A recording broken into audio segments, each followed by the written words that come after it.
Whichever way you judge me has absolutely no impact on me because I'm completely stoned. I have not given this privilege to anybody that somebody can make me happy, somebody can make me unhappy. Any moment we could be doing something wrong, so we listen to everybody.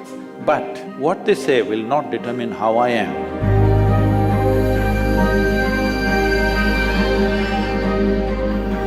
So Sadhguru, sometime back I happened to be in a situation where a friend of mine was drunk. So when she was in the drunk state, she was repeatedly saying that please don't judge me as I'm drinking, please don't judge me. It is… but she has lost her judgment, but she doesn't want you.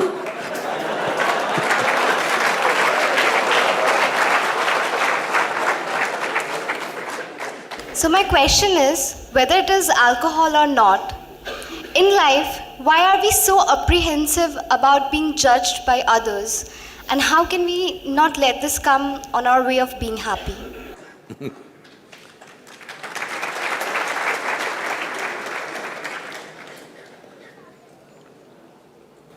Look at me.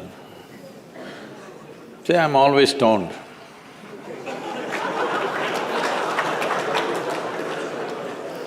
Never touched a substance, but always stoned.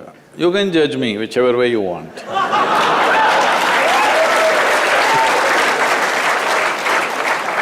Because one thing is, I'm stoned in such a way that I have not lost my judgment at all.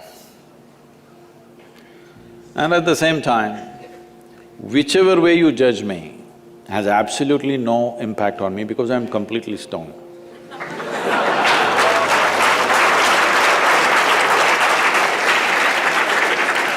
Having said that, why this consumption of alcohol and drugs is growing the way it's growing in the world is, this is because the heavens have been collapsing. Yes, I was in Bangalore just 3-4 weeks ago. There were over 8,000 people doing a 2-day program with me. And just casually I asked, how many of you think you will go to heaven? Only 5 hands went up. Then I asked, are you all the hell people? No, it's just that both heaven and hell have collapsed in people's minds. This is the first time in the history of humanity that this many people in the world can think for themselves. Otherwise, your priest, your mullah, your pandit or a book was thinking for you. The first time that so many people can think for themselves. Are they thinking right, thinking wrong? There are many issues about that. But they're thinking right, thinking wrong, but they're thinking. So all illogical things are naturally collapsing. Still, this generation has not fully walked away from it, still there is fear. They can't openly say, there's no goddamn hell or heaven.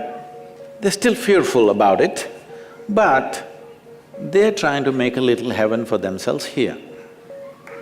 So, hey, wait.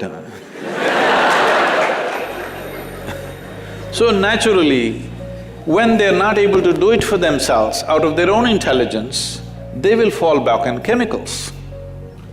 Today, just to take very affluent societies, because every society is aspiring to be like that, let's say you take United States, which is the most affluent nation on the planet right now. 70% of US population is on prescription medication. Another 30%, of course, buying it off the back streets.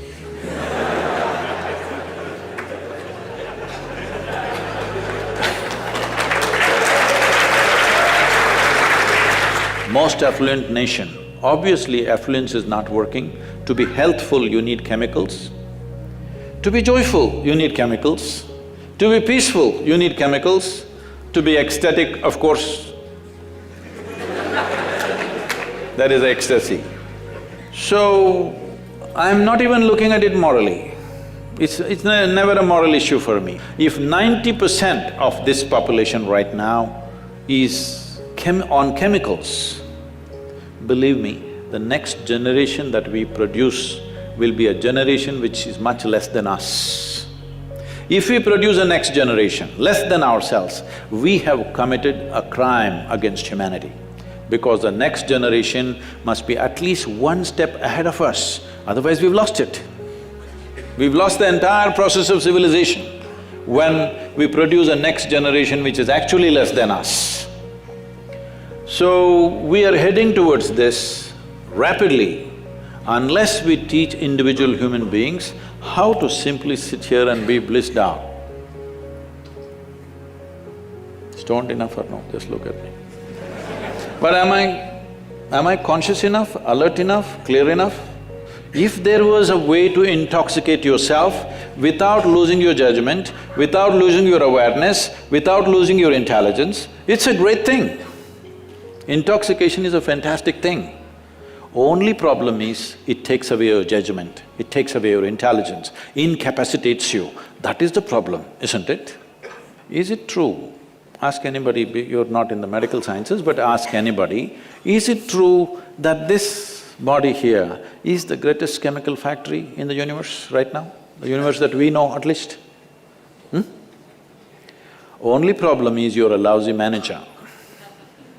If you know how to manage this, you would be like me, always blissed out. Anybody can say what they want, anybody can do what they want. This is like this only.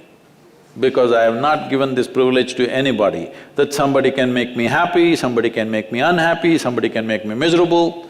Right now, you are a consequence of other people's opinions.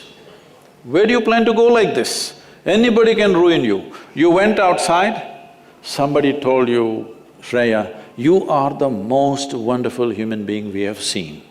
Then you were floating on that cloud, what number? What number? 9. Oh, in South we do 11. You were floating on cloud whatever number, and you came home, people at home told you who you really are. And the cloud will crash. No. It's very important that neither this way or that way, we listen to everybody because we could be doing something wrong. Hello?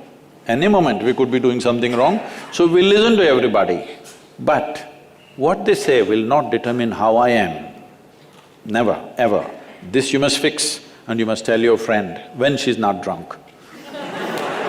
Because otherwise she won't understand.